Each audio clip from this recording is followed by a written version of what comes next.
दोस्तों, धान की फसल में पहला यूरिया कब दें, दूसरा यूरिया कब दें और तीसरा यूरिया कब दें और इसके साथ हम क्या मिलाकर प्रयोग करें जिससे हमारे धान की फसल की जो पैदावार है वो बम्पर मिले और हमारा लाभ बढ़े।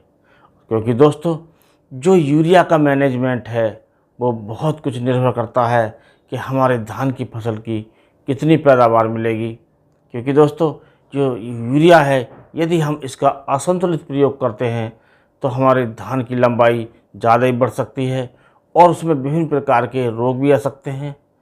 तो इसका प्रयोग किस प्रकार किया जाए, आज इस पर चर्चा करेंगे। दोस्तों, शुरू करने से पहले इसी प्रकार के वीडियो देखने के लिए चैनल को सब्सक्राइब कर लें और बेल आइकन के बटन को ऑल पर सेलेक्ट कर लें। तो दोस्तों, सबसे पहले बात करते हैं, जब हम अपने धान की रोपाई कर देते हैं तो उसके बाद पहला यूरिया कब देना चाहिए। क्योंकि दोस्तों, अधिकतर हमारे किसान भाई या तो धान की रोपाई से पहले या रोपाई के बाद डीएपी का प्रयोग कर लेते हैं, तो उसमें नाइट्रोजन होता है जिसके कारण हमारी फसल को शुरुआत में यूरिया की आवश्यकता नहीं होती है, क्योंकि डीएपी में इतनी मात्रा में नाइट्रोजन होती है जिससे हमारी फसल का काम चल जाए।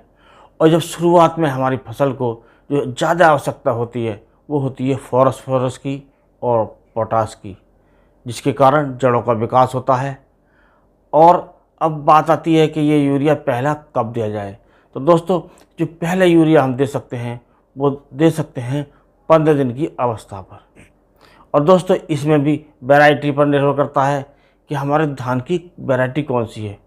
यदि हमारी धान की वैरायटी कम समय में पकने वाली है, अर्थात हमारी फसल जल्दी आ जाती है, तो उसमें हम 10-12 दिन की अवस्था पर यूरिया का प्रयोग कर सकते हैं। और यदि हमारी फसल लेट पकने वाली है तो हमें पहला यूरिया जो देना है वो 20 दिन की अवस्था पर देना है। और दोस्तों, इसके बाद हमें प्रत्येक यूरिया यानी कि जो दूसरा यूरिया है वो हमें देना है 10 दिन के अंतराल पर। यदि हम 15 दिन का फसल हमारी होती है तब यूरिया देते हैं तो हमें देना है 25 दिन की फसल पर। यदि हम 10-12 दिन की अवस्था पर देते हैं तब देना है 20 से 22 दिन की अवस्था पर। और यदि हम यूरिया देते हैं 20 दिन की अवस्था पर तो हमें दूसरा यूरिया देना है 30 दिन की अवस्था पर।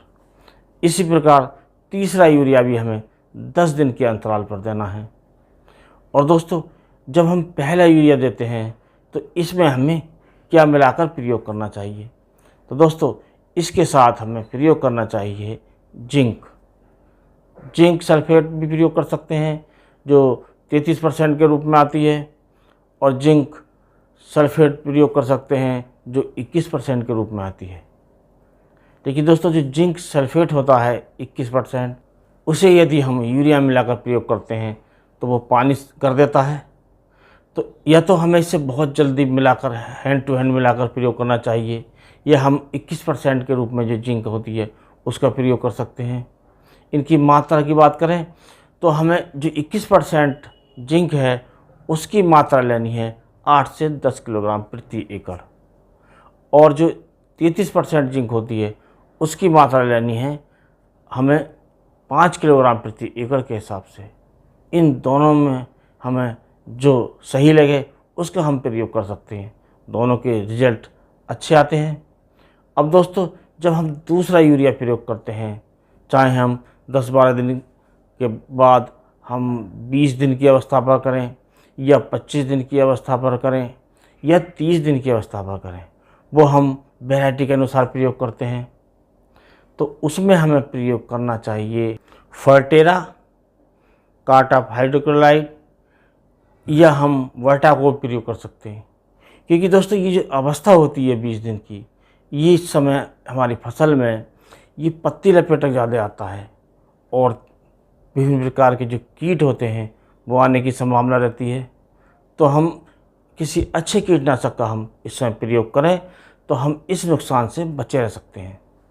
और दोस्तों, जब बात आती है तीसरे यूरिया की, जो हम 30 दिन की अवस्था पर देते हैं और वैरायटी के अनुसार हम आगे पीछे करते हैं, तो उसमें हमें देना है जो हमारी जो फसल है ज़्यादा ब्याज दे सके, ज़्यादा कल्ले दे सके, उसके लिए हम विभिन्न प्रकार के पीजीआर भी प्रयोग कर सकते हैं। जैसे सागरिका है, बायोवीटा है, उसका प्रयोग कर सकते हैं, या फिर हम सरसों की खली का प्रयोग कर सकते हैं। और दोस्तों, जब हम सरसों की खली का प्रयोग करते हैं तो सरसों की खली के साथ हम उसमें गुड़ भी मिलाना चाहिए।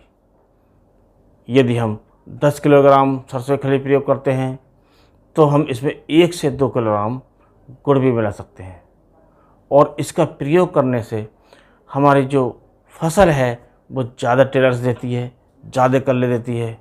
और इसका एक बड़ा फ़ायदा ये होता है, जो हमारी ज़मीन में लाभदायक बैक्टीरिया होते हैं, लाभदायक फंगस होते हैं, जैसे ट्राइकोडर्मा है, सूडोमोनास है, ये विभिन्न प्रकार की फंगस होती हैं, तो इनकी मात्रा बढ़ती है।